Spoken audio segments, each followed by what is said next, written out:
I am humbled, honored, I've heard those words before, and deeply grateful to have been selected for this wonderful award. To be part of a distinguished company that includes some of my personal heroes, Natalie Zeman Davis and John Hope Franklin, chief among them, is a recognition I could never have imagined. I first became aware of Phi Beta Kappa in my freshman year at Smith College, where annual elections to Phi Beta Kappa were announced each spring at an all-college assembly. I was awed by the accomplishments of the students who were being honored, and I resolved that I would try my best to join their distinguished company. I was reminded of that ambition each year as subsequent elections were announced, and I also knew from experience that seniors who were elected would be celebrated in their dormitories with a Phi Beta Kappa dinner, a special meal with faculty guests of the students' choosing. When I was elected to the society in my senior year, I had an acute sense of being deemed worthy to join a long line of accomplished students who were dedicated to the life of the mind. As for my Phi Beta Kappa dinner, it was interrupted by a phone call from a law student at Cornell who had been given my name by a Smith friend and who was calling to arrange a blind date. My most vivid memory then is not of the pleasure of being celebrated at dinner, nor of being ushered into a distinguished company, but of trying to get back to the dinner where I was the guest of honor and being unable to get this chatty fellow off the phone. At Princeton, I participated regularly in annual elections of undergraduates to Phi Beta Kappa and served for a number of years as president of our campus chapter. Phi Beta Kappa, to me, exemplifies intellectual inquiry and critical thinking at the highest level of sophistication, a commitment to excellence that is truly inspiring. So being honored by Phi Beta Kappa is extraordinarily meaningful to me. I asked Peter for guidance about what I might say to you this afternoon, and I am accustomed to following Peter's wisdom. And he said that it would be interesting to know how I became who I have become. So that is what I will do. Explain how I became the teacher and scholar I have become, and explain also how I learned to love the liberal arts and why I chose to devote my administrative career to strengthening and defending liberal arts education. The story begins with Smith College, which had a more formative impact on my life than anything I have done in the half-century since I graduated. At Smith, I discovered the joy of intellectual inquiry, the sheer delight of being exposed to a new idea or a great thinker, the confidence that comes from mastering a new skill, be it integrating functions in calculus or briefing cases in con law. And the rewards that come usually lonely midnight rewards. After hours of trying to make a semester's work stay in your head in preparation for the next morning's exam, when suddenly everything begins to hang together and make some sense. It was at Smith that I learned to think and write and speak clearly and convincingly, to analyze and reason and document and prove, to be scrupulous about evidence, and to stretch the imagination and critical faculties. I learned at Smith that I loved American history, and I discovered through my senior thesis on boss Charles Francis Murphy of Tammany Hall how exciting it was to practice the craft that I had been studying. I learned what fun it could be to search for historical evidence in manuscript collections, newspapers, memoirs, government documents, by interviewing people who were actually there, and then to put the evidence together, analyze, and interpret it to tell a story that no one had ever told in quite the same fashion.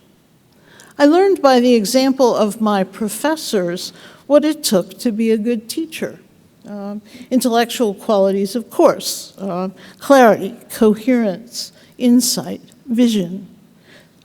Specific methods, the way I have always advised senior theses was modeled explicitly on the way my senior thesis advisor, Arthur Mann, advised me.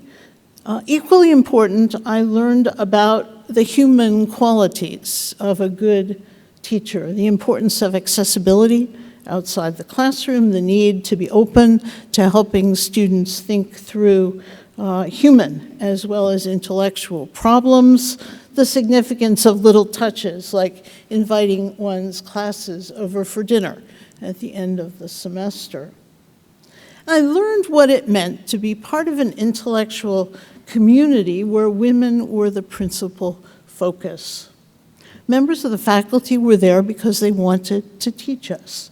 There was no question of gendered fields of study, no question of women hanging back in the classroom, or for that matter, hanging back in leadership positions on campus. I knew my teachers very well because of extracurricular responsibilities. I knew the president and deans very well.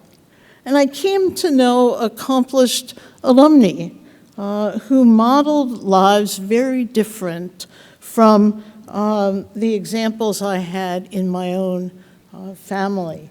These women and men encouraged me directly and personally to pursue a wealth of opportunities. I went to graduate school in history because Arthur Mann told me I should. He nominated me for a Woodrow Wilson fellowship, and he recommended me for admission to the PhD program at Harvard, where he had been a graduate student himself. Now you should understand that I had not made a decision to become a teacher scholar. I thought that going to graduate school was a reasonable thing to do. If you liked reading and writing history and you were pretty good at it, why not go to graduate school and do more of it? But I imagined that there would be a broad range of possibilities for someone with a PhD in American history. I had worked for 2 summers on Capitol Hill for New Jersey Congressman Peter Rodino, later of Watergate fame. And I had worked during a 3rd summer as a reporter intern at the Washington Post. Perhaps I could go back to Washington to work on the Hill. Perhaps I could grow up to be James Reston. There were many things that I thought I could do. That wasn't the way my advisor at Harvard, Frank Friedel, saw it, however. When I came back to Harvard from my internship at the Washington Post, which was between my first and second year of graduate school at Harvard, I told Frank what a fascinating time I had had. And he looked at me, obviously concerned, and said, "You mean you didn't spend the summer studying for generals?" I found Harvard to be a more challenging environment than Smith had been. There were no women faculty members, very few women graduate students, and I chafed at the single-minded focus on studying history to the exclusion of everything else. In the fall of 1968, I was a teaching assistant in Harvard's first Black History course, Soc-Sci 5, a team-taught course led by Frank Friedel. One day, Frank came to lecture and told me that he had recommended me for a job at Princeton. He had had a call from his friend, Frank Craven, who was leading the Princeton search. Now, that's the way they hired in those days. No job talk, no advertising of the position, just a call from the person leading the search to his friends in other institutions. So Princeton would call Harvard and Yale and say, "Who have you got?" I hadn't imagined being on the job market. Most of my dissertation had yet to be committed to paper. Frank Friedel and I both laughed at this idea. There were, of course, at that point, no women at Princeton, but Frank said he thought it would be good for Princeton to consider the possibility. So I was invited to come for an interview. I borrowed my grandmother's car and drove down from northern New Jersey. It was a gray, drizzly, foggy day. My instructions were to park in a particular lot and make my way over to the office of the history department chair, the formidable Lawrence Stone. Now, I had barely settled in Lawrence's office when the department manager knocked on the door. Public safety had phoned. I'd left the lights on in my car. So I needed to excuse myself and go back to my car to avoid ending up with a dead battery. It's hard to imagine a less auspicious way to start out at Princeton. Lawrence told me that the history department didn't have a policy against hiring women. It was just that no one had ever suggested it before. I was offered the job, and I joined the faculty in the fall of 1969. I started out with two sets of experiences and perspectives that shaped my life and work at Princeton for many decades to come.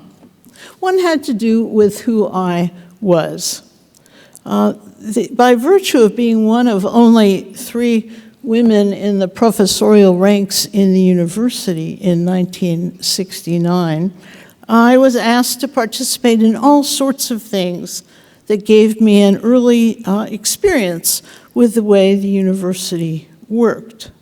And because I was so unusual and so visible, I established relationships from the outset with the president, the provost, the dean of the faculty, senior administrators, most beginning assistant professors would never have had the chance to get to know. The other experiences and perspectives I brought to my work at Princeton had to do with where I came from. As an undergraduate at Smith, I had served in successive years as editor-in-chief of the student newspaper and as chair of curriculum committee, one of the branches of student government. I'd gotten to work closely with the president and other senior administrators, and I had seen up close how an academic institution functions.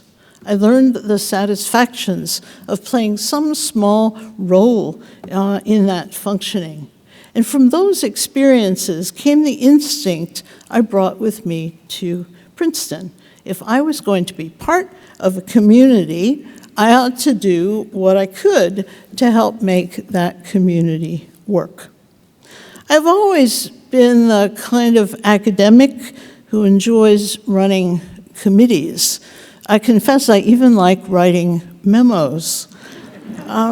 So my life as a professor felt incomplete when I didn't have a political problem to tackle, a committee to run, a report to write, a solution to work out, or a project to undertake. Almost from the moment I arrived at Princeton, I had my hand in one thing or another, running the undergraduate program for my department, running the graduate program, chairing the university's Committee on Governance, or the Faculty Grievance Committee, or the editorial board of the university press, leading a faculty effort to create an interdisciplinary program in women's studies, serving as master, as we called them then, of one of the university's first freshman, sophomore residential colleges. The common thread in these and the other activities in which I've been involved is my desire to undertake challenging assignments that will stretch me and at the same time make some contribution to the academic community of which I am a part. So you can see, I think, how I came to be invited to be dean of the college. But before I turn to that, let me say a few words about my life as a teacher and scholar. I chose to study history because I loved my teachers and courses at Smith.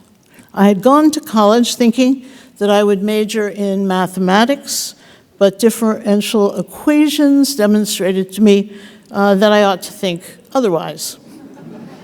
When I made my way through my generals at Harvard, I imagined that I would write a dissertation on the impact of the New Deal on big city political machines. But while I was musing about that, I read a cover story in Time magazine about Whitney M. Young, Jr., the executive director of the National Urban League. I already had a tiny toehold in Black history. My first seminar paper for Frank Friedel was on the NAACP's protest against the segregation ordered in the Federal Civil Service by Woodrow Wilson. So I thought, why not write about the National Urban League? Turned out that the Urban League's papers had recently been given to the Library of Congress, and through Arthur Mann's good friend, John Hope Franklin, I was granted access to that unprocessed collection of papers. So when Princeton was hiring, I had two strings to my bow: 20th century American history and Black history. By virtue of my dissertation and my teaching experience at Harvard, I had some experience in Black history that most people didn't have at that juncture. So that led to parallel paths in my teaching at Princeton. Big 20th century American history courses complemented by small seminars in African American studies, African American history especially, focusing during the time when I was dean on freshman seminars on the civil rights movement. As you've heard from Peter, I published a number of books in 20th century African American history. But when I returned to the history department after my 24 years in the dean's office, I thought it inappropriate to return to a field in which so many able young scholars were fully engaged. So I began teaching about women in American higher education, and I embarked on a new area of scholarship, trying to understand, as Peter has said, why so many elite colleges and universities in the United States and the United Kingdom decided to go co-ed all at the same time. And Keep the Damned Women Out comes from a letter from a Dartmouth alumnus class of 29 to the chair of the Dartmouth trustees.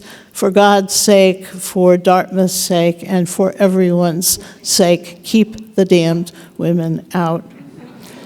I've just now begun a new project, a biography of William G. Bowen, president of Princeton University, president of the Andrew W. Mellon Foundation, and the author of many influential books in American higher education.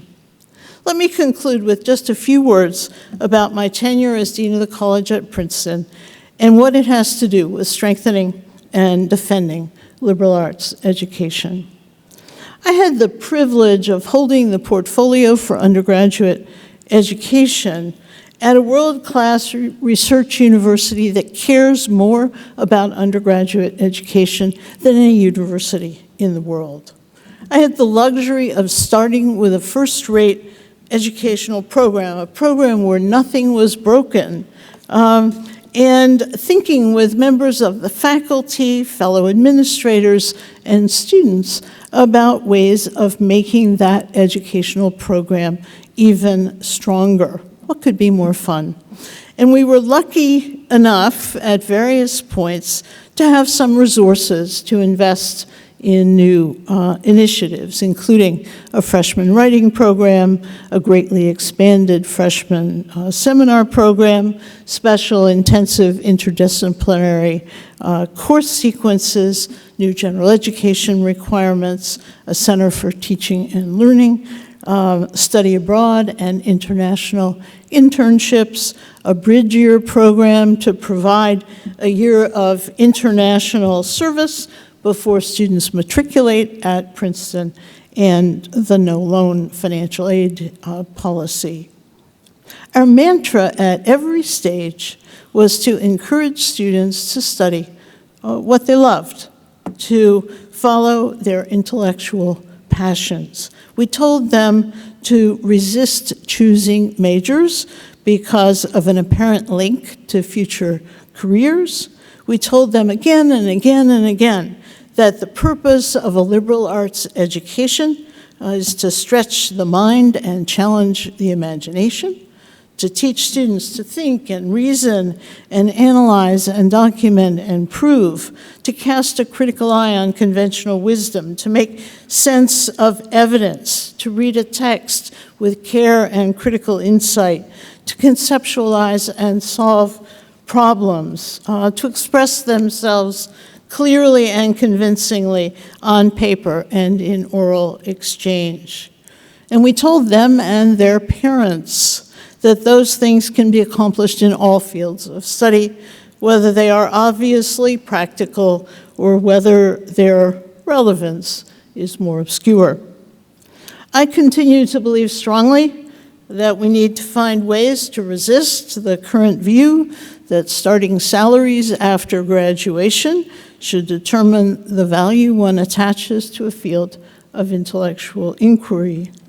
I believe that we need to push back against the pervasive notion that students should pursue studies in practical fields like computer science or economics rather than purportedly useless fields like philosophy or comparative literature. In other words, I continue to believe strongly in the essential value of a liberal arts education. I am so honored to accept this distinguished award. Thank you very much.